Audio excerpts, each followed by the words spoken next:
Good morning students. अब हम start करेंगे जो हम अभी तक स्टडी कर रहे हैं चैप्टर नंबर 8। चैप्टर नंबर 8 में अभी तक हमने पढ़ा हम ऑब्जेक्ट किसे कहते हैं, क्लास किसे कहते हैं, मेथड, इंस्टेंस वेरिएबल। इसके बाद में हमने देखा कि सोर्स कोड, ऑब्जेक्ट कोड और बाइट कोड में क्या डिफरेंस है। सोर्स कोड वो होता है जिसमें हम प्रोग्राम को लिखते हैं, कोर प्रोग्राम को लिखने का जो कोड होता है उसे हम सोर्स कोड कहते हैं। देन इसके बाद object code, object code create किया जाता है प्रोग्राम जब कंपाइल होता है। कंपाइल होने के बाद जो बाइनरी कोड जनरेट होगा जो सिर्फ मशीन समझ सकती है, तो बाइनरी कोड जो जनरेट होता है वो हमारा ऑब्जेक्ट कोड होगा। फिर बाइट कोड किसे कहते हैं, बाइट कोड एक जेवीएन मशीन के द्वारा जनरेट किया जाता है। जब जावा वर्चुअल मशीन में हम अपने कोड को डालते हैं, सोर्स कोड को, तो वो हमें बाइट कोड प्रोड्यूस करके देती है। तो इस प्रकार से हमने तीनों कोड देखे। देन है ग्राफिकल यूज़र इंटरफेस। तो हम पहले देख लेते हैं GUI का पूरा नाम क्या है। GUI का पूरा नाम है और ग्राफिकल यूज़र इंटरफेस। GUI जो होता है वो होती है प्रेजेंटेशन की स्क्रीन। जैसे कि मान लीजिए आप जब लिखते हैं, जब भी आप किसी पेज को देखते हैं तो पेज में आपको यहाँ पर लॉगिन के लिए यूज़र नेम, पासवर्ड और लॉगिन दिखता है। तो ये जो हमारा फ्रंट पेज है ये हमारा ग्राफिकल यूज़र इंटरफेस है, जहाँ पर यूज़र अपने डिटेल्स एंटर करता है या इनपुट देता है, वो उसका ग्राफिकल यूज़र इंटरफेस कहलाता है। उसके बाद में है नेक्स्ट पॉइंट इवेंट। इवेंट किसे कहते हैं, तो इवेंट यानी छोटा से छोटा सा टास्क। जैसे कि आप लॉगिन करने के लिए माउस पे क्लिक करेंगे या आप कीबोर्ड से इनपुट को एंटर करेंगे। जब हम इस तरीके से कोई इवेंट करते तो उसे हम इस तरीके से कोई एक्शन परफॉर्म करते तो उसे हम इवेंट कहते हैं। डेफिनेशन में यहाँ लिखा भी हुआ है occurrence of user activity like mouse click या कीबोर्ड से click etcetera are called event. उसको हम क्या कहते हैं, इवेंट। इवेंट यानी कोई फंक्शन और GUI यानी कि graphical user interface. Then next है टोकन। हम टोकन किसे कहते हैं, टोकन हमारे प्रोग्राम की सबसे छोटी यूनिट होती है। The smallest individual unit in a program is known as token. Following types of tokens. Tokens के कई सारे टाइप्स होते हैं जैसे कि कीवर्ड, आइडेंटिफायर्स, लिटरल टाइप, ये सब हमारे टोकन कहलाते हैं। देखिए टोकन को एक्सप्लेन करने के लिए जब मान लीजिए हम कोई प्रोग्राम बना रहे हैं तो प्रोग्राम क्या है, आपको 1+1 करना है। तो आपने A लिया A = 1, B लिया B = 1 एंड थर्ड वेरिएबल आपने लिया, जो मैंने ABC लिए इन्हें हम वेरिएबल कहते हैं। मैंने थर्ड वेरिएबल लिया C and variable C = A + B, तब मुझे क्या मिलेगा 1+1 और C की वैल्यू मतलब मेरा रिज़ल्ट आ जाएगा 2। तो इस प्रकार से जब वर्क किया जाता है तो हमने यहाँ पर जो वेरिएबल लिए A, B, C, ये सारे टोकन्स कहलाएंगे। ये हमारे वेरिएबल्स जो हमने इसमें लिए हुए हैं कीवर्ड्स, उसे हम क्या कहते हैं, टोकन्स कहते हैं। समझ आया आपको टोकन्स क्या होता है। टोकन ये पूरा प्रोग्राम था। हमारा प्रोग्राम क्या था, हमारा टास्क ही हमारा प्रोग्राम कहलाता है, हमारा फंक्शन कहलाता है। तो हमारा टास्क था कि आपको 1+1 को ऐड करना है। सो 1+1 को ऐड करने के लिए मैंने क्या करा, 2 वेरिएबल्स लिए और थर्ड वेरिएबल में A + B करवाया। इस प्रकार से जब हम छोटे छोटे वर्ड्स लेते हैं उसे हम कीवर्ड्स, आइडेंटिफायर्स, लिटरल कहते हैं। इसके बाद हम अब देखते हैं लिटरल को ब्रीफ में। लिटरल होते क्या हैं और हम लिटरल किसे कहते हैं। अब उसके पहले मैं आपको बता दूं कि जब भी आप कोई नंबर लिखते हैं तो नंबर के भी टाइप्स होते हैं। जैसे मैंने लिखा 1, तो 1 एक नॉर्मल नंबर है, लेकिन मैं लिखूंगी 1.5 तो ये हमारा फ्रैक्शनल नंबर हो गया। इसके बाद में मैंने A लिखा, तो इनपुट के कई सारे टाइप हो सकते हैं। आप A दे सकते हो या आपने पूरा एक नाम दे दिया, अभिषेक दे दिया, ठीक है। तो आप पूरा एक लिखा हुआ नाम सिंपल A भी लिख सकते हो, पॉइंट वैल्यू भी दे सकते हो और सिंपल इंटीजर वैल्यू भी दे सकते हो।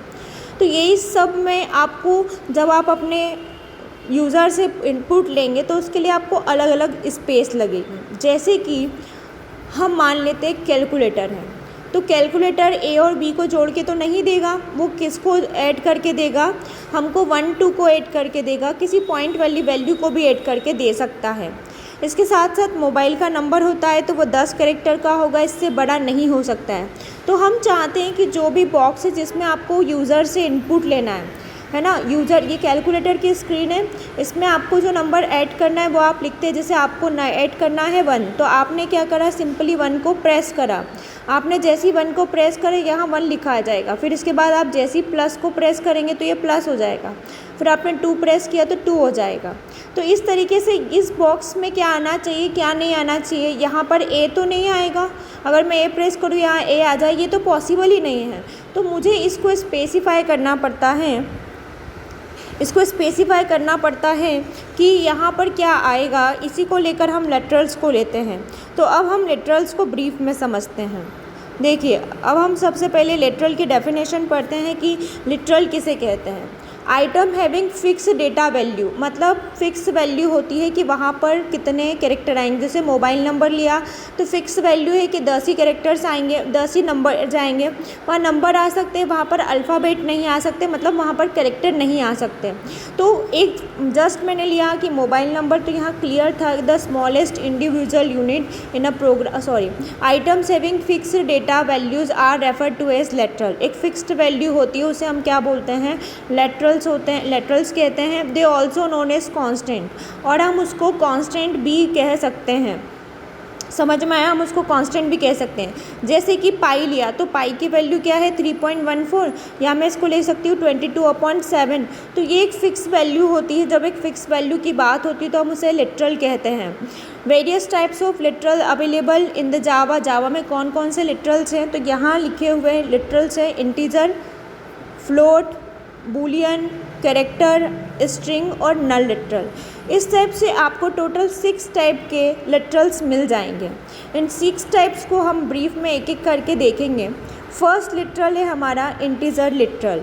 Integer literals are whole numbers without any fraction और पॉजिटिव। कोई भी पॉजिटिव नंबर, जैसे मैंने लिया 1, 2, 3, 4, या मैं इसको 1000 ले लूँ तो भी कोई प्रॉब्लम नहीं है। लेकिन ये नेगेटिव नहीं होना चाहिए, मतलब माइनस नहीं होना चाहिए। साथ ही साथ 3.2 या 4.5 इस तरह से कोई पॉइंट वाली वैल्यू नहीं होना चाहिए। सिंपल, जब एक होल नंबर तो आप अच्छे से समझते होंगे, 10th में भी पढ़ा होगा। होल नंबर्स यानी कि कोई भी ऐसा नंबर कंप्लीट, वो क्या कहलाएगा, हमारा इंटीजर नंबर कहलाता है। देन नेक्स्ट क्या बोल रहे हैं, फ्लोट किसे कहते हैं। फ्लोट लिटरल और real literals are fractional number को हम क्या बोलते हैं, फ्लोटिंग लिटरल्स कहते हैं।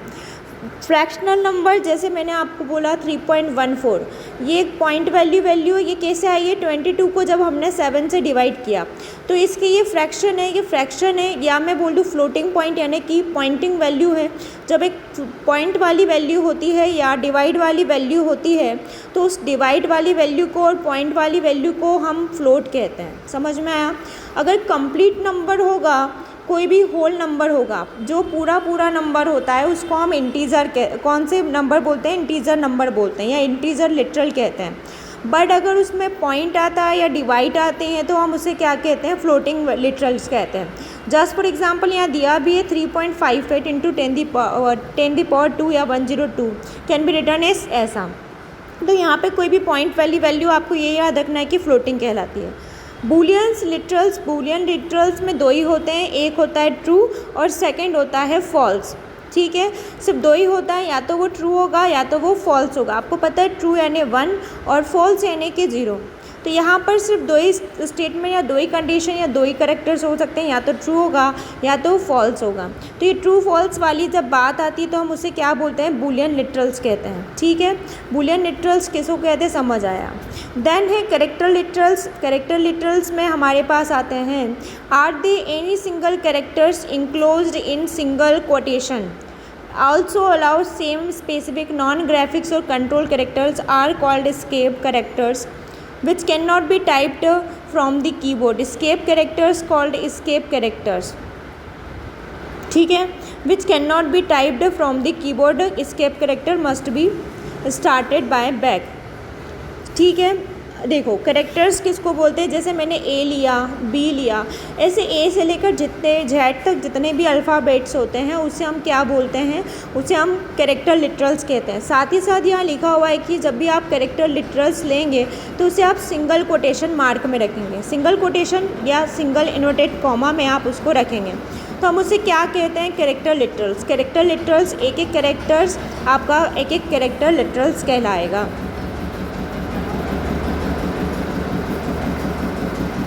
नाउ इसके बाद हमारे पास नेक्स्ट है स्ट्रिंग लिटरल्स। स्ट्रिंग लिटरल्स हम किसे कहते हैं, तो स्ट्रिंग्स को हम, स्ट्रिंग कैसे बनती है, जैसे मैंने आपको बोला किसी का नाम अभिषेक है, तो जब आपने ये पूरा नाम लिखा, या मैं यहाँ पे दूसरा भी नाम ले सकती हूँ, जस्ट फॉर एग्जांपल मैंने लिखा कंप्यूटर। जब मैंने यहाँ पे कंप्यूटर लिखा तो कंप्यूटर एक कैरेक्टर नहीं है, ये सेट ऑफ कैरेक्टर्स हो गया। जब सेट ऑफ कैरेक्टर्स होता है मतलब कई सारे कैरेक्टर्स आपस में मिलकर किसी एक स्ट्रिंग को बनाते हैं, तो उसे हम क्या कहते हैं, स्ट्रिंग कहते हैं। समझ में आया। जब मोर देन वन कैरेक्टर्स, यहाँ पे कितने कैरेक्टर लगे, 1 2 3 4 5 6 7 8 कैरेक्टर्स मिलकर आपस में जुड़कर कोई नाम बनाते हैं, कोई नेम का कंस्ट्रक्शन करते हैं, तो उसे हम क्या कहेंगे, स्ट्रिंग कहेंगे। अब देखिए इसके डेफिनेशन में क्या लिखा है, आर ग्रुप ऑफ कैरेक्टर, एक ग्रुप है कैरेक्टर्स का, which are enclosed in double quotation mark. मतलब जब आप एक स्ट्रिंग को लिखेंगे तो स्ट्रिंग को आपको डबल कोटेशन मार्क में लिखना है। जब हम दोनों साइड इस तरीके से कुछ कॉमास बनाते हैं जो इन्वर्टेड होते हैं, तो हम उसे क्या बोलते हैं, डबल इन्वर्टेड कॉमा। तो ये भी समझ में आया कि स्ट्रिंग को मुझे क्या करना है, डबल इन्वर्टेड कॉमा के अंदर रखना है। क्लियर। तो इसके बाद हम नेक्स्ट लिटरल को पढ़ लेते हैं, जो लास्ट बचा हुआ है नल लिटरल, फिर मैं आपको सब ब्रीफ में बता दूँगी। देखें नेक्स्ट जो है नल लिटरल, इसमें रिप्रेजेंट नहीं किया गया, 135 136। ओके, नल लिटरल का मतलब होता है कि उसके अंदर कोई भी वैल्यू नहीं होगी, सिर्फ आप सिंपली एक स्पेस दे देंगे। सिर्फ आपने एक स्पेस दे दी तो वो आपका क्या कहलाएगा, नल लिटरल। उसके अंदर कोई भी वैल्यू नहीं आना चाहिए। ठीक है, तो इस तरीके से हमने देखा लिटरल क्या होता है। लिटरल एक फिक्स्ड, मतलब जब भी आप एक बॉक्स रखते हैं जिसके अंदर आप यूज़र से वैल्यू, मान लीजिए एक रजिस्ट्रेशन फॉर्म है, इस रजिस्ट्रेशन फॉर्म में नेम के आगे एक बॉक्स बना होगा, पासवर्ड के आगे एक नाम बॉक्स बना होगा, मोबाइल नंबर के आगे एक बॉक्स बना होगा। इस तरह के यहाँ पे बहुत सारे ऑप्शंस दिए होते हैं जब भी आप कोई फॉर्म फिलअप करते हो। सो इस फॉर्म में कहाँ पे क्या आना चाहिए, जैसे किसी का नाम 1 2 3 तो नहीं हो सकता, तो मैंने इस बॉक्स में फ़िक्स कर दिया कि यहाँ पे कौन सी वैल्यू आएगी, यहाँ पर स्ट्रिंग वैल्यू आएगी, क्योंकि यहाँ पर स्ट्रिंग ही होगा, एक सिंगल कैरेक्टर होगा क्या, नहीं। अब जैसे यहाँ पे मैंने एक और बॉक्स, एक और कॉलम रखा, इस कॉलम में मैंने लिखा सेक्शन, कि स्टूडेंट कौन से सेक्शन में है, तो सेक्शन के आगे मैं क्या रखूँगी, कैरेक्टर रखूँगी, क्योंकि यहाँ पे मुझे चाहिए वो सिर्फ ए में होगा, बी में या सी में होगा। ए बी सी तीनों में नहीं हो सकते, या कोई बड़ा यहाँ पे कुछ नहीं लिखना है। तो यहाँ पर मैंने फॉर्म में ऐसा डिसाइड करवा दिया कि इस ब्लॉक में सिर्फ सिंगल कैरेक्टर आएगा। सिंगल कैरेक्टर के लिए मैंने कौन सा डेटा टाइप लिया या कौन सा लिटरल लिया, मैंने कैरेक्टर। यहाँ पे नाम लिखना है तो यहाँ के लिए लिया मैंने स्ट्रिंग ले लिया, कि यहाँ पर एक स्ट्रिंग आएगी, कंप्लीट नाम आएगा। अब मोबाइल नंबर लिखवाना है तो मोबाइल नंबर क्या होगा, डिजिट्स होंगी तो डिजिट्स वो भी कंप्लीट नंबर होगा। तो मैं यहाँ पे क्या ले लूँगी, लिटरल्स ले लूँगी। मान लीजिए मैं स्टूडेंट के लास्ट ईयर के परसेंटेज लिखवाना चाहती हूँ, तो मैं परसेंटेज के लिए कैसा ब्लॉक लूँगी, फ्लोट वाला, क्योंकि हो सकता है कि यहाँ पर उसका परसेंटेज पॉइंट में भी आए, तो मैं परसेंटेज के सामने कौन सी वैल्यू लूँगी, फ्लोटिंग लिटरल ले लूँगी। ठीक है, फिर मैंने पूछा कि वो स्टूडेंट का स्टेटस क्या है, मतलब वो पास हुआ कि फेल, तो नीचे यहाँ पे मैंने ले लिया रिज़ल्ट, और रिज़ल्ट के सामने अगर पास होगा तो ट्रू और फेल होगा तो फॉल्स, दो ही स्टेटमेंट आ सकते, तो मैंने इसका कैरेक्टर टाइप के ले लिया बूलियन। तो इस तरीके से जब हम एक फॉर्म को डिज़ाइन करते हैं तो फॉर्म के अंदर जितने भी बॉक्स, जिसको हम बोलते हैं टेक्स्ट बॉक्स, जितने भी टेक्स्ट बॉक्स यूज़ हुए हैं उन सब टेक्स्ट बॉक्स में हमें डिसाइड करना होता है कि इस टेक्स्ट बॉक्स में किस टाइप की मुझे वैल्यू रखवानी है। चलिए एक बार मैं फिर से इसको एक्सप्लेन करती हूँ। मैंने लिखा था यहाँ पर कि यहाँ पर आएगा नेम, तो नेम यहाँ पर कैसा, नेम के सामने बॉक्स कौन सा लूँगी मैं, स्ट्रिंग, है ना, क्योंकि यहाँ पे पूरा नाम आएगा। फिर मैंने क्लास सेक्शन लिया, तो क्लास सेक्शन में सिर्फ एक ही कैरेक्टर आएगा, ABC। फिर मैंने मोबाइल नंबर लिया, मोबाइल नंबर में क्योंकि नंबर्स आएंगे तो मैंने यहाँ पे ले लिया इंटीजर टाइप का, ठीक। इसके बाद में मैंने लिखा यहाँ पे स्टेटस या रिज़ल्ट, रिज़ल्ट पूछा कि वो पास है या फेल, तो मैं जब एक रिज़ल्ट का कॉलम बनाऊँगी तो रिज़ल्ट के सामने मेरी यहाँ पे क्या रहेगा, या तो ट्रू या फॉल्स, तो मैंने इसका डेटा टाइप ले लिया बूलियन, बूलियन ले लिया। इसके बाद में अगर मुझे उसके बच्चे के स्टूडेंट के परसेंटेज लिखवानी है तो मुझे इसके आगे एक ब्लॉक लेना पड़ेगा जिसमें मैं क्या लिखवाऊंगी, परसेंटेज, मतलब पॉइंट वाली वैल्यू भी आ सकती है। मान लीजिए उसे नंबर जो मार्क्स आए हैं वो है 92.5, तो क्या लिखना होगा 92.5, तो पॉइंट भी लिखना पड़ेगा। तो इसके लिए मैंने इस बॉक्स का टाइप क्या ले लिया, फ्लोटिंग टाइप। क्लियर? तो आपको लिटरल समझ में आए होंगे, इंपॉर्टेंट क्वेश्चन है, इसको आप अच्छे से करेंगे। क्लियर?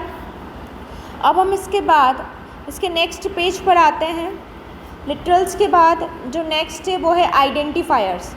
आइडेंटिफायर्स क्या होते हैं, जावा के कंपोनेंट्स होते हैं। जैसे कि मैंने आपको बोला था, मैंने एक प्रोग्राम बनाया, उसमें वेरिएबल रखे ABC। कौन सा प्रोग्राम बनाया, इसके पहले मैंने लिखा मुझे करना है +A+B, मतलब 1+1 करना था, तो मैंने यहाँ पे दो नाम लिए A और B, ठीक है। इन दोनों को जोड़ के मैं रिज़ल्ट काय में ला रही हूँ, C में, तो C = A+B लिखा। तो इस तरीके से मैं पूरा एक कंप्लीट जब ये प्रोग्राम बनाती हूँ तो यहाँ ये जो कहलाते हैं वो क्या कहलाते हैं, हमारे आइडेंटिफायर्स। क्या है ये, आइडेंटिफायर। तो जावा के component, all Java components, all Java components requires name, requires name, name used for class, variable, method, किसी के लिए भी अगर आप नाम यूज़ करते हो तो वो आपका क्या कहलाता है, आइडेंटिफायर्स कहलाता है। आइडेंटिफायर्स ऑल की क्या क्या पॉइंट्स होते हैं वो पढ़ लेते हैं। In Java there are several points to remember about the identifiers, they are as follows. कौन कौन से होंगे, पहला all identifiers should being with a letter, सारे आइडेंटिफायर, जैसे मैंने अल्फ़ाबेट A भी किसी का मैं नाम भी ले रही हूँ वेरिएबल का, तो मुझे उसको अल्फ़ाबेट से ही रखना पड़ेगा। जैसे मैं ये नहीं कर सकती कि 1 = 1, ऐसा थोड़ी ना होगा, मुझे ऐड करवाना, तो मैंने क्या रखा, A = 1, या मैं इसको बोल सकती थी कि नंबर 1 = 1, नंबर 2 = 2, ऐसे ले लेती। नंबर 2 = भी 1 लिया है मैंने यहाँ पे। तो जितने भी आइडेंटिफायर्स होंगे, जैसे ये आइडेंटिफायर है तो ये काय से स्टार्ट होंगे, should be begin with a letter, काय से स्टार्ट होना होंगे, लेटर से। समझ आया? दूसरा है कि after the first character identifier can have any combination of character, पहले कैरेक्टर के बाद, जैसे मैंने इसको यहाँ पे A लिखा था, इसके प्लेस पे मैं यहाँ पे क्या लिख सकती हूँ, वो यूँ बोल रहे हैं कि आप यहाँ पर A1 लिख सकते हो, इसमें कोई प्रॉब्लम नहीं। स्टार्टिंग नंबर नहीं होगा, उसकी जगह कैरेक्टर हो सकता है, लेकिन दूसरा नंबर आप नंबर भी लिख सकते हो, सिंबल भी लिख सकते हो, कुछ भी लिख सकते हो। लेकिन यहाँ पर आपको क्या करना, पहला वाला जो कैरेक्टर रहेगा, पहला वाला कैरेक्टर क्या होना चाहिए, अल्फ़ाबेट, और उसके बाद में आप अल्फ़ाबेट के बाद में कुछ भी ले सकते हैं। क्लियर? फिर थर्ड लिखा है most important identifiers are case sensitive. Case sensitive का मतलब होता है कि अगर आपको यहाँ लिखा है स्मॉल लेटर तो स्मॉल लेटर ही लिखना है, आप यहाँ पे कैपिटल लेटर नहीं लिख सकते। केस सेंसिटिव का मतलब होता है जैसा लिखा है एज इट इज़ लिखना है आपको। यहाँ अगर लिखा है A के बाद में स्पेस और उसके बाद में B लिखा है तो आपको ऐसे ही लिखना है। आप ये नहीं कर सकते कि A और फिर आपने B लिख दिया। जैसा लिखा है एज इट इज़ आपको उसी फॉर्म में लिखना पड़ेगा। इसी को हम बोलते हैं सेंसिटिव। सेंसिटिव है ना, फ़र्क पड़ता है किससे, केस सेंसिटिव। हर केस में, हर केस आप जो लिख रहे हैं उसको एज इट इज़ लिखना पड़ेगा। अगर वहाँ लिखा है कैपिटल लेटर तो आपको कैपिटल लिखना है। जैसे यहाँ लिखा है पब्लिक, पब्लिक में P जो है मैंने देखा कि यहाँ पे कैपिटल लिखा हुआ है, और अगर इसकी जगह पे मैं स्मॉल लिख देती पब्लिक तो स्मॉल लेटर लिखने पर वो वर्क ही नहीं करेगा, क्योंकि उसकी फॉर्मेट क्या थी, कैपिटल। जैसे कि आप कोई प्रोग्राम बनाओगे तो उसमें आपने लिखा क्लास, तो क्लास का C आपका कैपिटल होगा और बाकी सारे स्मॉल होंगे। तो ये डिसाइडेड है कि कौन सा कैरेक्टर कैपिटल होगा और कौन सा स्मॉल होगा। अब जावा में पहले से कुछ कीवर्ड्स दिए हुए हैं, हम उन कीवर्ड्स को देख लेते हैं। The following list show the reserved words in Java. कुछ रिजर्व्ड वर्ड्स हैं, हम उसे कीवर्ड्स कहते हैं। देखिए आइडेंटिफायर्स जो होते हैं ये हम खुद डिसाइड करते हैं। जैसे मैंने डिसाइड किया कि मैं इसको A बोलूँगी, मैं इसको B बोलूँगी। लेकिन जैसे मैंने बोला कि क्लास, जावा में होती है क्लास, तो ये शब्द रिजर्व्ड है, ये पहले से रिजर्व्ड है कि क्लास को क्लास ही लिखना है। उसके बाद में अगर आप कुछ और बोले, जैसे कांस्टेंट को अपन CONST लिखते हैं, कांस्टेंट तो कांस्टेंट ही होगा, उसको मैं अपने हिसाब से कांस्टेंट ऐसे नहीं कर सकती। आपको कॉन्स्ट लिखा है तो कॉन्स्ट ही लिखना होगा। आप कांस्टेंट की स्पेलिंग अपने मन से सही नहीं कर सकती कि कांस्टेंट की स्पेलिंग तो ये होती है। उन्होंने कुछ वर्ड के मतलब पहले ही डिफाइन किए हुए हैं, कुछ वर्ड पहले से ही रिजर्व्ड है, जिसे हम क्या बोलते हैं, रिजर्व्ड कीवर्ड्स या रिजर्व्ड वर्ड्स। तो जावा के कीवर्ड्स ये होते हैं। आइडेंटिफायर्स तो सभी होते हैं, कीवर्ड आइडेंटिफायर्स में आप मन से डिसाइड कर सकते हो, लेकिन कीवर्ड्स आप मन से डिसाइड नहीं करते, वो पहले से ही जावा में डिफाइन होते हैं, उनका मतलब मीनिंग पहले ही जावा ने डिफाइन कर रखा है। The following list show the reserve words in Java. The reserve words used as a constant और वेरिएबल और एनी अदर आइडेंटिफायर्स नेम। समझ आया? चलिए इसमें हम देख लेते कौन कौन से रिजर्व वर्ड्स है। तो पहला लिखा है एब्स्ट्रैक्ट, जिसका मतलब होता है खाली, assert, boolean, break, byte, case, ये सारे के सारे वर्ड्स हैं जो जावा में पहले से डिफाइंड है। आपको इनको ऐसे ही एज इट इज़ इसी फॉर्म में लिखना पड़ेगा, ना आप इसको मन से कैपिटल कर सकते हैं, ना इनको आप चेंज कर सकते हैं। क्लियर? चलिए अब हम इसके आगे देखते हैं, नेक्स्ट पेज पर आते हैं। Commonly used controls and their methods. कुछ मेथड्स से जावा में जो पहले से डिफाइंड है और उनका अपना एक मीनिंग होता है। मेथड्स क्यों? एक चीज़ मैं आपको बता दूं, जब भी कोई मेथड की बात होती है तो उसको पहचानने का एक ही तरीका है। आप उस मेथड को तभी पहचान सकते हैं जब आप देखेंगे कि कुछ शब्दों के बाद में एक स्मॉल ब्रैकेट लगा होता है। देखिए यहाँ पर ये सारी मेथड्स है, तो हर मेथड के आगे स्मॉल ब्रैकेट लगा है। तो मेथड्स को पहचानने के लिए आपको ये देखना होगा कि उसके आगे कौन से ब्रैकेट्स लगे। उस हर मेथड्स के आगे आपको इस तरह से ब्रैकेट्स मिल जाएंगे। क्लियर? तो मेथड्स में पहला तो ये समझ में आ गया कि मेथड्स की आइडेंटिटी है उसके आगे स्मॉल ब्रैकेट्स का लगा होना। सेकेंड चीज़ है कि मेथड जब स्टार्ट होती है तो मेथड का पहला वर्ड स्मॉल लेटर होता है। पहला जो लेटर कैरेक्टर होता है, पहला कैरेक्टर, पहला शब्द, पहला जो कैरेक्टर है, पहला अक्षर, वो क्या होता है, स्मॉल लेटर होता है। तो आप उससे भी क्लियरिफाई कर सकते हैं कि ये जो है एक मेथड है। अगर मैं बात करूँ क्लास की, तो क्लास देखिए दो शब्द हम अभी तक पढ़ चुके हैं, कुछ होती क्लास, कुछ होती है मेथड, और कुछ उनके बनाए जाते हैं ऑब्जेक्ट। तो मेथड आपको यहाँ सब दिख रही है, और मेथड का अपना एक टास्क होता है, एक काम होता है। जैसे एग्ज़िट, यहाँ लिखा है एक मेथड है, उसका नाम है एग्ज़िट। तो मेथड एग्ज़िट का मतलब हुआ कि बाहर निकलना, उस प्रोग्राम को क्लोज़ करना है। जैसे कोई भी पेज या कोई भी एप्लीकेशन आपकी ओपन होती है, तो आप एप्लीकेशन को बंद करने के लिए क्या करते हैं, उसको ऊपर जो कैंसिल का बटन होता है उसको क्लिक करते हैं, और जैसे ही आप क्लिक करते हो तो आपके क्लिक पे एक एक्शन परफॉर्म होता है और आप उस पेज से बाहर आ जाते हैं, मतलब वो विंडो बंद हो जाती है। आपने क्रॉस का बटन दबाया तो आपका मतलब अगर व्हाट्सएप चला रहे तो बंद हो जाएगा, वीडियो है आपने क्रॉस का बटन दबाया वीडियो बंद हो जाएगी। तो उसके लिए जो मेथड यूज़ होती है उसको हम एग्ज़िट मेथड कहते हैं। एग्ज़िट मेथड का वर्क क्या होता है, लिखा है साथ में, तो use to successfully terminate an application, उस एप्लीकेशन को टर्मिनेट करना, उसको छोड़ने के लिए। Second method is show message dialog, किसी भी मैसेज को, किसी भी डायलॉग बॉक्स को शो करने के लिए, डिस्प्ले करने के लिए। जैसे मान लीजिए कि आपने अगर मोबाइल नंबर 11 इंटीजर्स का ले लिया, मतलब 11 डिजिट्स डाल दिया आपने अपने मोबाइल में, तो आपको एक मैसेज आता है कि you are enter wrong mobile number. तो ये जो मैसेज आपके पास आया है वो उसके लिए जो मेथड यूज़ होती है वो है शो मैसेज डायलॉग। हर मेथड का अपना एक फंक्शन होता है, अपना एक काम होता है। जैसे एग्ज़िट का काम था उस विंडो को बंद करना, शो मैसेज डायलॉग का काम है कि आपको ये बताए कि कोई प्रॉब्लम आई है उसमें। सेट टेक्स्ट का मतलब है कि ये मेथड क्या करेगी, आप जो भी लिखोगे, जैसे आपने यूज़र नेम में लिखा अपना नाम ABC, तो सेट टेक्स्ट क्या करेगा, उसको ले लेगा।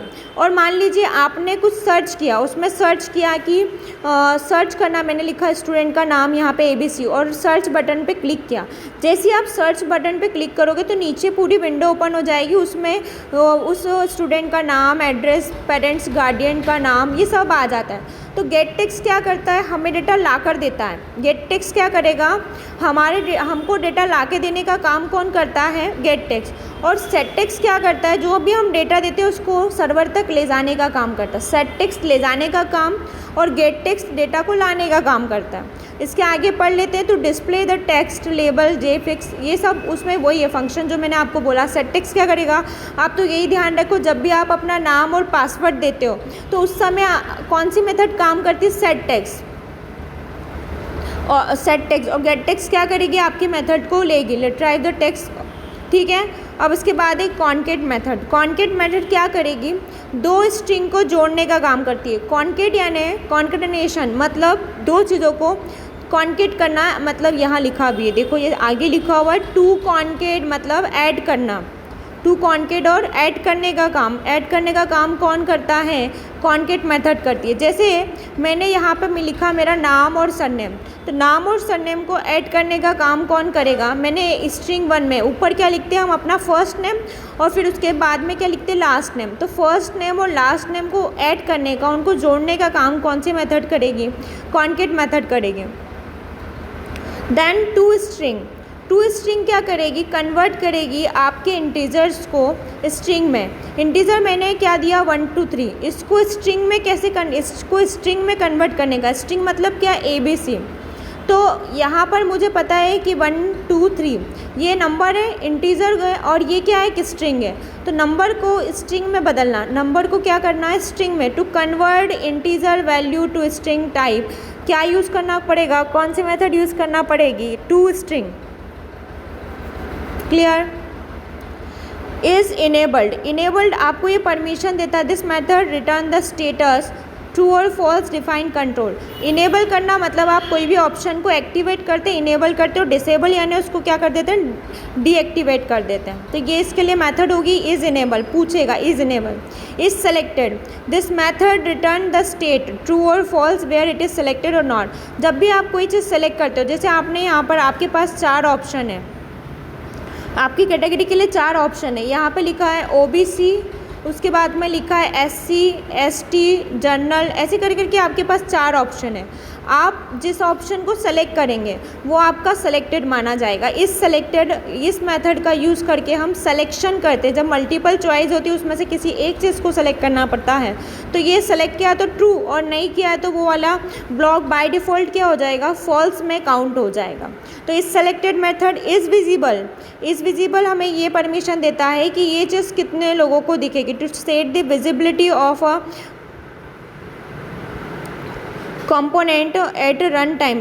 जो भी है इसमें हमें क्या करना है, हमें सेट विजिबल ये सेट करता है कि ये चीज़ हमें दिखेगी कि नहीं दिखेगी। विजिबल यानी दिखना, तो विजिबल के लिए जो मेथड यूज़ होगी वो सेट विजिबल है। सेट एडिटेबल, क्या यूज़र उसको एडिट कर सकता है, जैसे कि हम यहाँ लिखते हैं, यहाँ पे लिखा यूज़र नेम, तो यूज़र नेम इसको कोई भी यूज़र एडिट कर पाता है कि नहीं, आप सिर्फ आपको लिखने की परमिशन का यहाँ पर है। आप यूज़र नेम को कुछ और लिख दें ये पॉसिबल नहीं है। अगर वहाँ लिखा हुआ यूज़र नेम तो वो ऐसे ही लिखा रहेगा। यहाँ लिखा है कॉन्टैक्ट नंबर तो वो कॉन्टैक्ट नंबर ही लिखा होगा, आप उसको चेंज नहीं कर सकते। क्यों? क्योंकि उसके अंदर सेट एडिटेबल क्या होता है, नो होता है। अगर सेट एडिटेबल यस होगा तो आप उसको भी चेंज कर पाएंगे। सेट इनेबल मतलब ये क्या करेगा, इनेबल कर देगा, उस प्रॉपर्टी को ऑन करने का काम करेगा। समझ आया? तो इस तरीके से हमारे पास जावा में कई सारी मेथड्स होती है। कुछ मेथड जो पॉपुलर है और जो सबसे ज़्यादा यूज़ होती है यहाँ पर दी हुई है और इसे हमने समझा। जैसा मैंने आपको बताया कि मेथड के अंदर पहला वर्ड क्या होता है, हमारा स्मॉल लेटर होता है और उसके बाद में सारे लेटर हमारे कैसे होते हैं, कैपिटल लेटर होते हैं। कैपिटल भी हो सकते हैं और स्मॉल भी हो सकते हैं। अगर दो अलग अलग इंग्लिश के कैरेक्टर से मिलकर किसी मेथड का नाम बनता है तो आप पहले वाले को स्मॉल रखेंगे लेकिन सेकंड वाले को कैपिटल रखेंगे। जस्ट फॉर एग्जांपल यहाँ लिखा है शो मैसेज डायलॉग, तो शो इंग्लिश का एक अलग शब्द है, एक अलग ही अलग वर्ब है शो, एक अलग यहाँ पर मैसेज नाउन हो गया और एक और यहाँ पर डायलॉग हो गया, तो ये एक वर्ब अलग हो गया। तो जब हमारे पास 3 चीज़ें अलग अलग यूज़ है, शो अलग है इंग्लिश का वर्ड, मैसेज अलग है और डायलॉग अलग है, तो पहला वाला का जो आपने पहला यूज़ करा था शो का तो ऐसा आपने क्या रखा है, स्मॉल लेटर। लेकिन उसके बाद जो आपने दूसरा शब्द यूज़ हुआ मैसेज, तो उस वर्ड को आपने उस वर्ड के पहले कैरेक्टर को आपने रखा कैपिटल और फिर जब डायलॉग यूज़ हुआ तो उसके पहले कैरेक्टर को भी आपने रखा कैपिटल। ठीक है। तो मेथड में आप जब एक से ज़्यादा दो इंग्लिश के वर्ड लेते हैं तो उन वर्ड्स में पहला, तो जब मेथड का रूल बोलता है कि पहला शब्द स्मॉल होना चाहिए, तो आप वैसा रखेंगे, उसके बाद में उसको कैपिटल करके कंप्लीट कर देंगे। क्लियर? तो ये रहा हमारे पास, हमने क्या करा, अभी मेथड्स को भी बनाना सीख ले, मेथड्स कौन कौन सी यूज होती है उसको भी देखा। मैं 1 मिनट में आपको पूरा जो अभी तक हमने किया उसका ब्रीफ देने की कोशिश करूँगी।